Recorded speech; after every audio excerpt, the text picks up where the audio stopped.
It's DTS 35 and patch 1.1.2 is already in the oven, and what if, Destiny?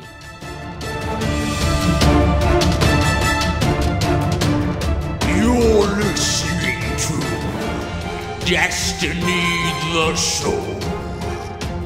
Welcome, Guardians.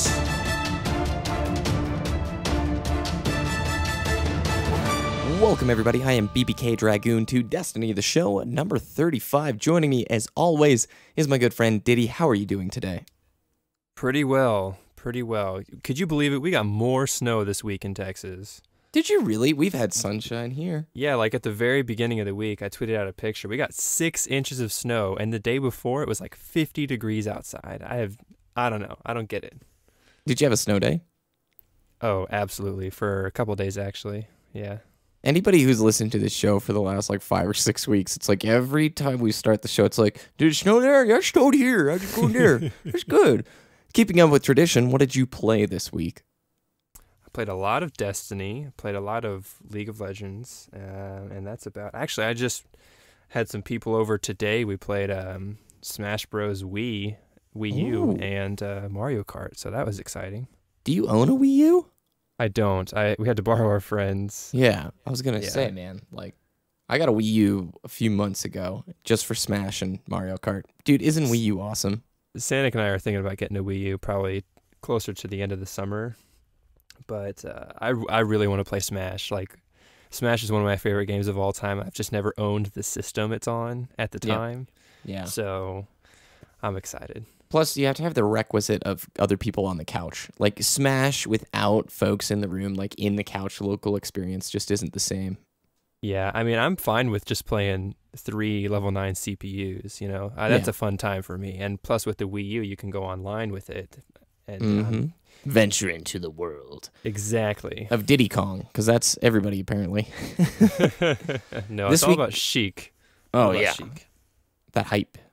Yeah, I think my favorite character of all time has still got to be like Falco, even though he's not that as awesome, apparently. He's not good in Wii U. He's too slow.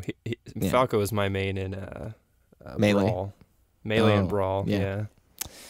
Good. I got like reinvigorated to play a lot of Destiny this week. I kind of was on the fence for the last couple of weeks. I've not talked about it on the show because I was playing a little bit of WoW, and that's always really fun.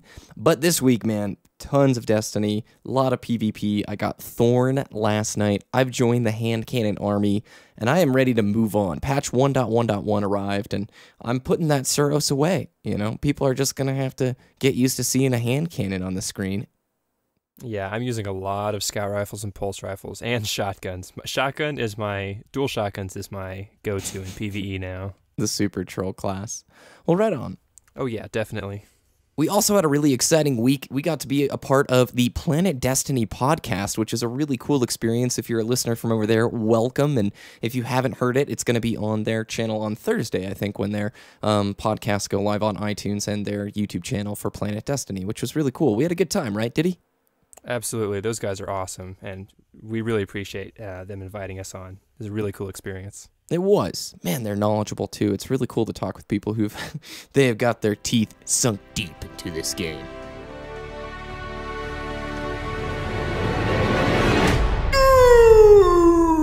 News! So this was a light week for news, and that leads right into the Bungie weekly update, in which it was revealed that patch 1.1.2 is on the way, and we're going to be hearing about details for it soon.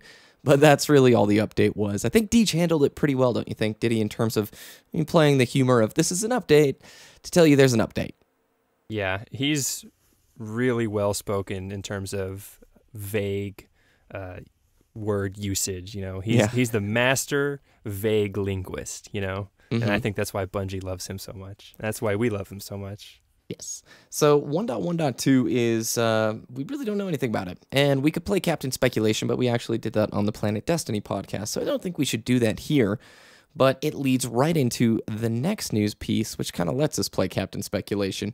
There was a video that was put onto the Destiny subreddit, and it is called Destiny What If. I have the link for this YouTube video in our show notes at destinytheshow.com. And in it, the YouTube video showed a bunch of stuff that these guys would like to see added to Destiny. All quality of life changes. And what they did using pretty cool video tricks is they actually showed what it could look like in the game. Very polished, very professional. Would make you think, oh, wow. If you didn't know better, I thought that was in the game itself. So I think we could go through the list of all the things that they would like to be added to Destiny in this what-if universe and talk about what we think and if it should be added to Destiny because, hey, the companion app came out of left field with 1.1.1, so who's to say 1.1.2, man, that's a lot of ones, couldn't bring some of these features. Ditty, you want to run me through the first of them? Yeah, in the video they talked about what if Destiny PvP had kill cams, and they had. I guess they captured two different points in a Crucible match of somebody killing the other person. It actually looked really cool. What if Destiny had a cutscene skip? What would it look like? How would we be able to do it? And you would just hold down the X button, and you'd have the little loading circle around the X, similar to going to orbit or summoning your Sparrow would look like as the cutscene started. And then vault organization, this one was really cool. You have like a different vault for your helmets and gauntlets and chest pieces and every other piece of armor and weapon in the game.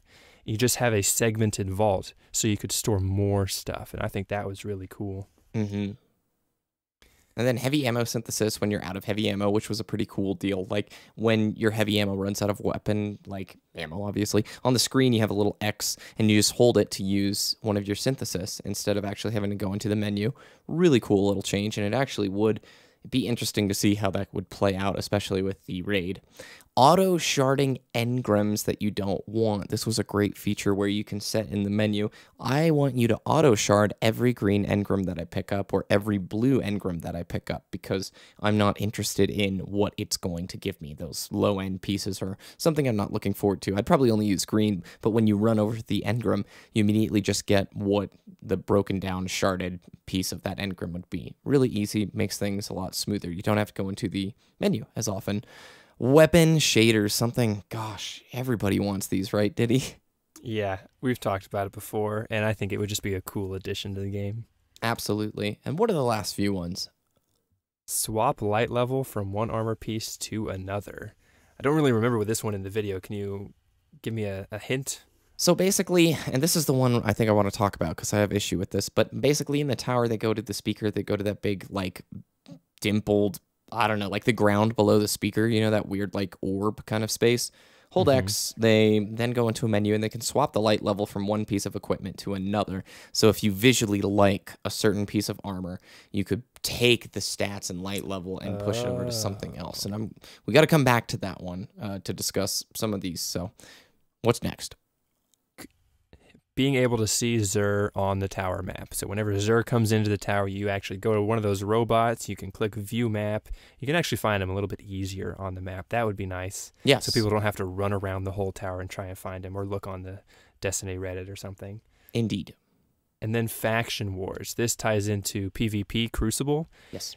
Actually having the factions in PvP matter and not just gaining reputation through completing matches, but actually having like the Future War Cult versus the New Monarchy. And then each week you would have stats as to which cult was leading the faction war at the end of the week. And then it would obviously reset. Say New Monarchy won 70% of their matches against Dead Orbit or against Future War Cult, something like that, just to make the factions a little bit more relevant, a little bit more enticing to motivating to use their class items in the Crucible. Certainly, and it would create rivalry, right? Right now, they just, whatever, you use it, you grind it, but it doesn't have any honor associated with it. I don't care, you know, what you are, but you draw the line in the sand, and it's like, dude, Future War Cult's going down. Dead Orbit's got this one, you know?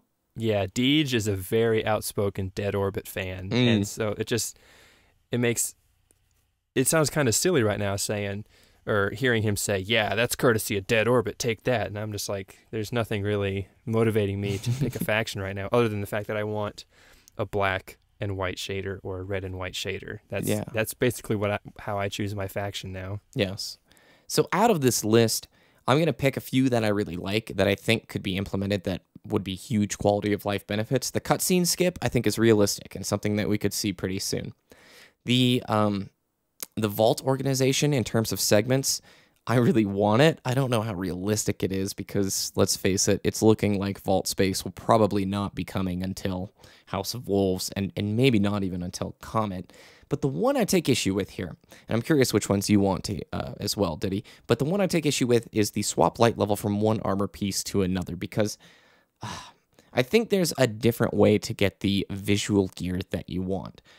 It gets a little bit iffy if you're going to be putting raid gear light into, let's say, blue armor. Now, granted, they didn't take a lot of time to explain the features of this in the video, and I'm maybe looking into it too much, but there's something about looking at a piece of armor and understanding where it came from, like for Warlocks.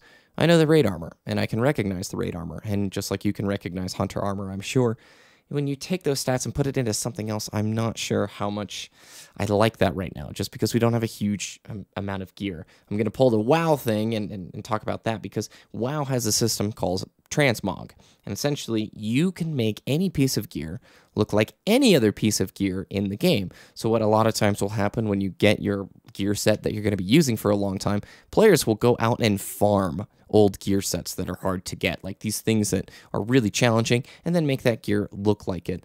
And that's a cool feature, but WoW has the benefit of having a ridiculous amount of armor in the game to where you really can pick a piece, go pursue it, and get it, and then transmog your set to it.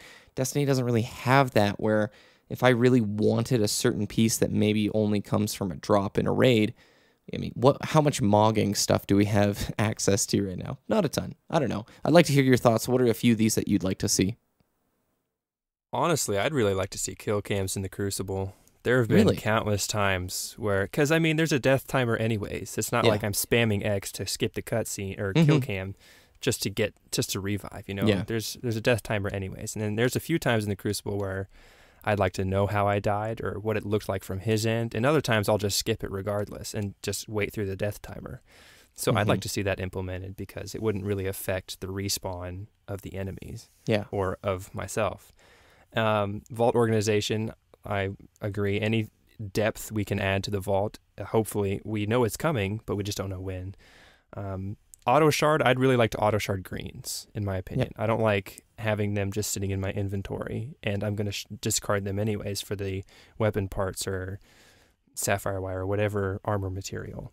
I'd really like to see the auto shard enabled. Weapon shaders, obviously. The swap light level is complicated. You know, I don't have any WoW experience, so I don't really know what you're talking about when you talk about the transmog stuff. Yeah. But from my understanding, you own both pieces of armor. Yep. Right? Yep. And say, since most people know what they look like, I'll say, I want my Vault of Glass chest piece instead of my Crota's End chest piece. Yep. But I want to transfer the Crota's End stats to my Vault of Glass armor. Yep. And so the Vault of Glass would aesthetically look like Vault of Glass, but it would have like Swordbearer's Touch or whatever, Oversoul's Gaze boost or whatever attached to that piece of armor. Is that kind of what it is? Yeah, it's exactly that. It would be complicated, but I think it would add another level of customization, and there would have to be some aesthetic that lets people know that I've transformed this armor into something other than what it looks like. So it would be complicated, but I think that would be a nice implementation, in my opinion. Yeah. I would like it. I want to see it like in the future. I don't want to like tell people no transmog, but go ahead and finish. I didn't mean to cut you off. No, yeah, I was done. But I mean, if there's a blue helmet that I think looks amazing, and I'm just going to shard it anyways because it doesn't give me enough light, I mean, I'm just wasting that aesthetic appeal, and you know, it would just be a waste, in my opinion. I think if there's an investment to where it's not like you're playing fashion Destiny, so there's a little bit more value. You can't just go, I want to look a little bit different today. You know, if there was a certain maybe max cap of mogs that you could have. Actually, I'm getting dangerous with this like speculation. Everything I'm saying 14 is so last season. Yeah, so last DLC.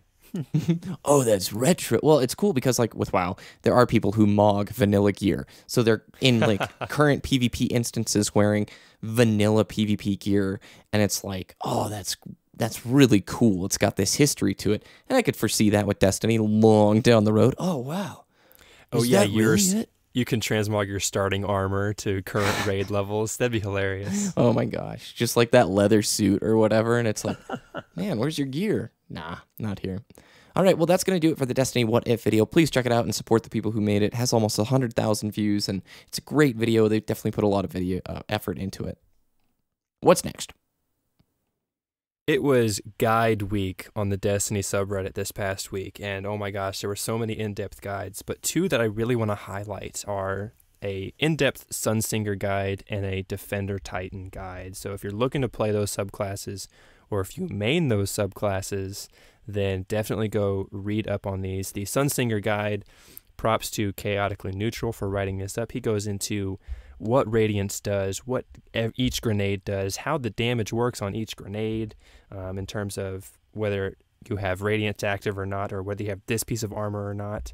And it's really cool. It's really in-depth. The same thing goes for the Defender Titan and how to spawn just boatloads of orbs of light for your team. And shout out to Eteria, Eterya. Shout out to him or her for writing up the Defender Titan comprehensive guide. So go read those. Links are in the show notes, and support those guys. And just if you type in guide to the Destiny subreddit, you'll find a ton of cool information of stuff that you may or may not have known about this game. There's a lot of cool community members. That's something we talk about pretty often, I would say. So, all right. I think we have a super good advice this week from Sassy telling us about his post-patch 1.1.1 weapon opinions. Hello Guardians, I'm back bringing you another Sassy super good advice. I haven't been able to bring you any segments over the past couple of weeks. University has started up again for those non-Aussies out there, and coupling that with a new job meant that I've had somewhere between 0 and no time at all to do other things. However, I've been able to get all that stuff under control, so here we are with my post-patch weapons update. Today I'll be going over what weapons I've been using in both PvP and PvE, as well as some recommendations and general advice of what's what after the weapon tuning patch. So that's enough of that, and let's get into it. After the weapons update, PvP has become a lot more versatile in what weapons players use to take down their foes. With the pulse rifle buff, I've been using some weapons like the Red Death, Bad Juju, and Oversoul Edicts, and even the Stranger's Rifle, just to see where they sit in the thick of things. My conclusion is that while it may seem like a significant buff, pulse rifles are definitely not the outright best weapon in the game. While they are arguably the best at those in medium ranges you often see on maps like Shores of Time, Rusted Lands, and even the more open spaces of Pantheon, they do suffer at the longer ranges, as well as suffering when things get up close and personal. If you've heard the rumours that high-impact pulse rifles like Red Death and Stranger's Rifle are 2-burst kills, you may think that the weapon is definitely OP, but to achieve this 2-burst kill, you have to hit a critical hit with every single bullet, in which your average game, that's pretty inconsistent to do. I found that generally it's more of a 3-burst kill when you're trying to do stuff like that. So while they are definitely strong in their suited role, there are still weapons with faster time to kill. Last word, I'm looking at you right here. In PvP, they're coming out swinging, offering a very viable set and things at a lot of fights that you are rare to the medium and long ranges. Here, Red Death and Bad Juju really shine out as the best PvE weapons you can get your hands on, should you wish to put your exotic in a primary slot. ARs are now more close quarters, but be aware that the high-impact auto rifles such as the Suros Regime and Vanquisher 8 have had a much harder nerf than the lower-impact counterparts. While this may seem game-breaking, they're still very, very viable in the current PvP meta, and if all else fails, throwing up a wall of bullets is still a very good option to choose. In PvE, they've been hit very hard, and while they are suited to more as a close quarter SMG style weapon, with those high impact ARs taking a pretty substantial hit in the damage department, are they unusable? Definitely not, but they're definitely no longer the best weapon outright in those situations. Hand cannons are still extremely strong in their close quarters maps like Anomaly, Cauldron, and Asylum, as their range drop-off doesn't have a chance to get off the ground and make a difference. In my humble and yet slightly biased opinion, Last Word and Hawkmoon still remain to be the strongest PvP weapons in general, but having said that, there are definitely better weapons if you like to play the larger scale maps. In PvE, they still pack a massive punch at those closer ranges and are definitely up there if your long range fights isn't really your thing. The Crucible vendors TFWPKY 1969 is a brilliant place to start if you're looking at getting into those pack-of-a-punch hand cannons at closer ranges. Shotguns have been nerfed, but it doesn't really make that much of a difference in PvP. The majority of Guardians are still sticking to running straight at an enemy and blowing them to pieces, and especially after the Iron Banner where players could attain the Fellwinter's Lie shotgun, there doesn't seem to be that much of addition to the shotgun play at all. The big difference, however, is in PvE, where the 100% damage increase has rocketed the shotguns up the chain and now deem extreme amounts of damage at close range, coupled with something like a Nightfall burn, is possible to almost one-hit major tier enemies, which puts shotguns in tier with sniper rifle levels of damage if you crit. If you love close quarters and you like to aim for the head, shotguns are a brilliant choice when venturing out into the wild, especially if you couple them with a medium range weapon like a pulse rifle. Fusion rifles have all but disappeared in PvE after the nerf, which is strange because aiming down sights pretty much negates the nerf Bungie placed on the weapons in this patch. They're still extremely strong, and if you can aim, you can still get those one-hit kills at those obscene medium ranges. The problem is now there are just better weapons to do this. In PvE, they are still extremely strong, and the nerfs that are being put in place don't affect the playstyle as much and are extremely strong against those enemies which don't have a crit spots, for example with the Vex, those pesky Minotaurs and Praetorians that we all know and hate. So after all that's said and done, those are my opinions on the changes that have happened after the 1.1.1 weapon tuning update. My top PvP weapons are Last Word, Red Death, Stranger's Rifle, Thorn, Fellwinter's Lie, Longbow Synthesis, Aphrodite Spear, Found Verdict, Against All Odds, and lastly, the Suros Regime. My top 10 PvE weapons are Bad Juju, Red Death, Fellwinter's Lie, Aphrodite Spear, Yalahorn, Beeline Trauma, Abyss Defiant, Oversoul Edicts, Black Hammer, and lastly, again, Suros Regime. Please be mindful that these are my personal opinions only, and they are very heavily biased towards my own particular playstyle. And that's it from me this week. I hope you've enjoyed my advice, and if you have any questions at all about anything Destiny related, please feel free to contact me on my Twitter at I'm Sassy, that's at IMSASSSI, or send an email to destinytheshow@gmail.com. If you're also interested, I'm releasing a weekly Minotaur series of plays and clips I've gotten through a single day of playing PvP, which just usually comes out every Sunday night for those living in Australia, and whatever time it may be for wherever else you live. Unfortunately, there's no mini-tage this week, as I've been too busy using an array of weapons in both PvP and PvE to try get the information for my advice for this segment this week. However, you can still watch last week's mini-tage, NLB 460, of which a link will be placed in the show notes below. Take care, Guardians, and whatever weapon you choose to fight the darkness, I'm sure you'll prevail unbroken. Take care. Time to read your tweets sent to the @DestinyTheShow Twitter account. It came from Twitter! First up is Thy Sing JP. Good Loot Week. Monte Carlo. 2 Plan Cs. Universal Remote. Vex VOC. 2 Hawk I like. Did he get 2 Hawk? I don't know. That's not Hawk Vision Moon. of Confluence and 2 Hawks. 2 Hawk Moons. That's ridiculous. Is that how you spell Hawk Moon, though? It's I'm like not looking at the HOC. tweet. Oh, it's HOC is how he spelled it. And I thought Hawk Moon, but that'd be insane, right? HOC. What is HOC? It's got to be something. Somebody's going to like be so upset about this. Why are you hosting this show? It's obviously this. Gosh. Oh, well, dude, congrats. Can you send some of that RNG to me, please? Because I don't think I've ever had a week that good. At Baby Rancher. If you haven't seen this, it's the biggest player-conducted tournament in Destiny so far, and he sent us a link to a forum post, and he also says, making the best of matchmaking to show Bungie how badly we need at least the option to queue against other teams. Thoughts? So here's the context, everybody. They ran a big tournament on PlayStation 4. for Destiny Crucible. The way it worked is team leaders would queue up for Crucible or the DLC Crucible at the same time. If they wouldn't match each other, they'd back out and try again. So I'm not kidding. They are literally running a tournament trying to match each other in public matchmaking at the same time, which is insane. Ditty, what are your thoughts on this? Don't do that.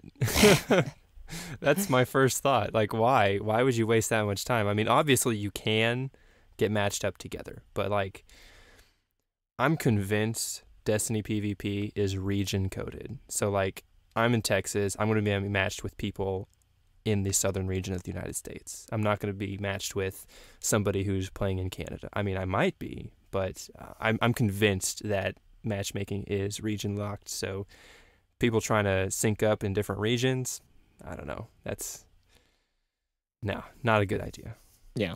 Well, I think it's cool that they're showing Bungie there is the desire there. Again, we talked about this on Planet Destiny's podcast, but private matches have been confirmed, and they are coming to Destiny. It's just a matter of when. I hope it's soon, because people are itching for this. We're reaching a point where players are resorting to doing this, and that's pretty cool that they're that motivated, but man, what a headache. I couldn't even imagine how hard it would be to run a tournament like that. Yeah, I don't mean to like totally crap on your idea. I mean, it's obviously we want it, and it's a really, what is it, inspirational that you're putting this much time and effort into it. So congrats to you guys. But it's like, it takes a lot of time and effort to synchronize that. So Indeed. At Flyers PH9, love your show, but absolutely hate that you're listening to Destiny the show, and that it came from Twitter vocals. I'm sorry, man. Glad you like the show. We appreciate that. You can probably expect around the 1-year anniversary of Destiny the show, which is actually coming up in not too long, man. It's getting here faster than I would like to think.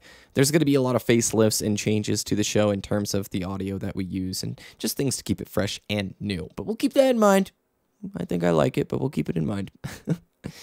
At Destiny Track, huge thank you to At Destiny the Show for the advertisement. That was a really nice segment on the LFG. Well, thank you guys. It's a good time to bring up the Destiny Tracker PvP Top 5 series. On DestinyTracker.com, you can submit your PvP clips for their Top 5 series, and it's really worthwhile, especially after patch 1.1.1. Don't you want to show off your nasty skills in the Crucible, making other people just cry with your elite, amazing gunplay? I know you do. So head to DestinyTracker.com today. Next up is at Sapir Jason. Worlds will collide.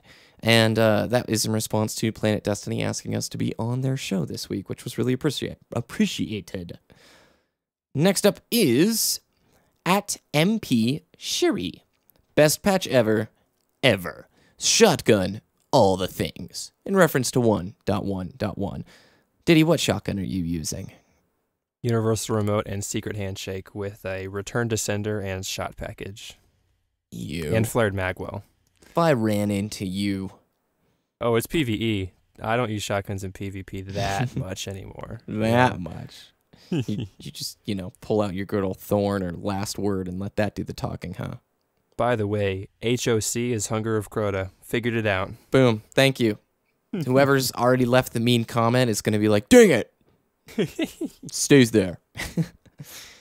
Sassy lets us know SGA officially starts up this week. Sorry for the lack of content these past few weeks. No worries. Huge congrats to Sassy. He got a really sweet job down in Australia doing stuff he likes, keeping him busy, but he's still active on Destiny.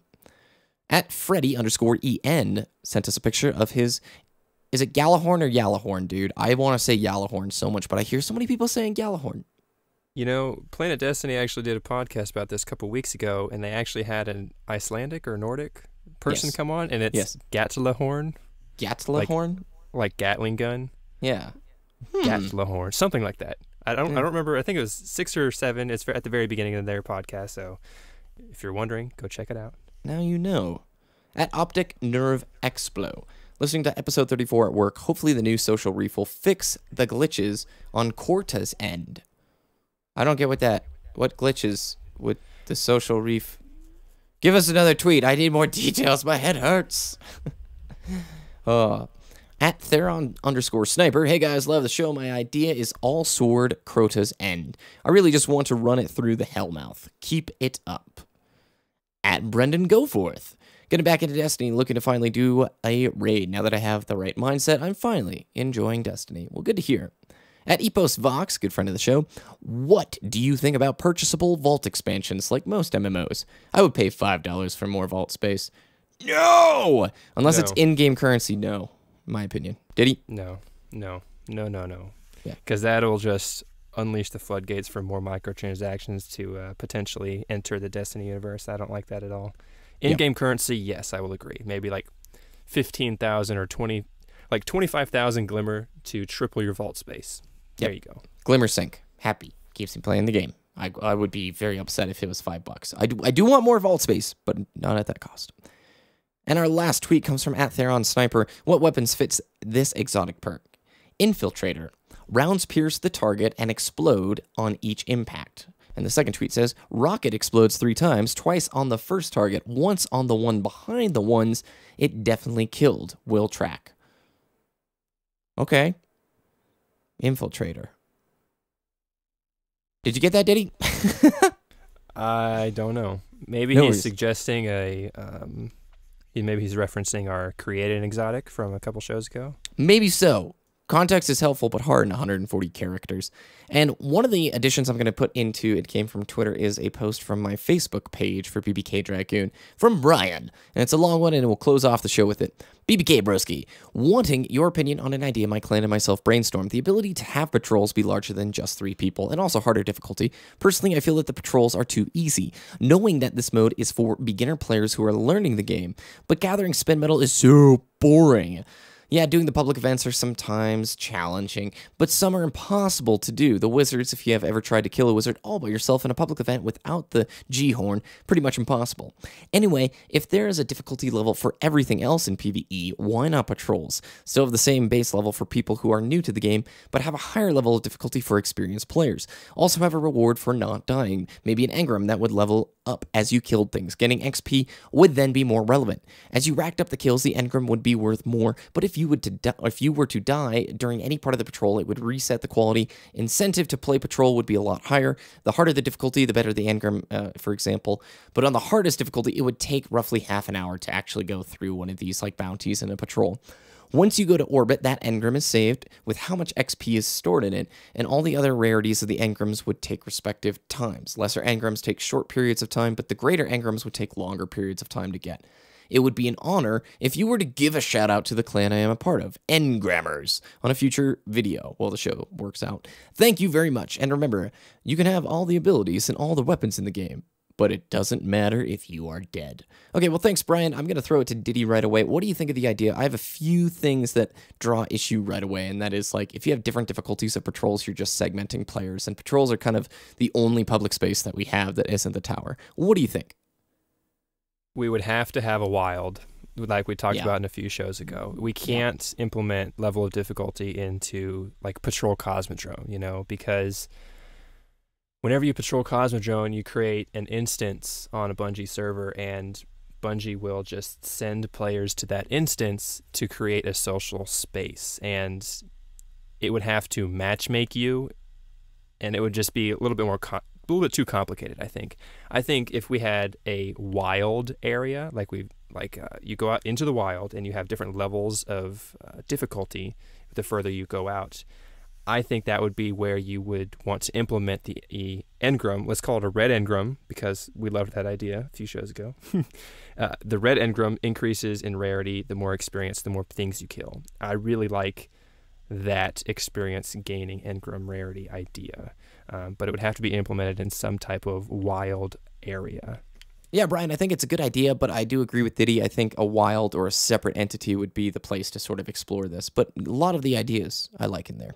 Ditty, where can people find your content? Twitter.com/DittyDTS, DITTYDTS, and YouTube.com/Wooshness, WOOOSHNESS. Excellent. Once again, I want to say a big thanks to DestinyTracker.com. It's an awesome website with stats and LFG, leaderboards, and all sorts of cool things that you need to check out. So head to DestinyTracker.com. Visit our website, DestinyTheShow.com, for all the links from today's show and more. You can follow us at Destiny The Show. You can email us, DestinyTheShow@gmail.com. You can follow me at bbkdragoon or youtube.com/bbkdragoon. We hope you all have a great week, and we look forward to hearing from you next time. Enjoy, Guardians.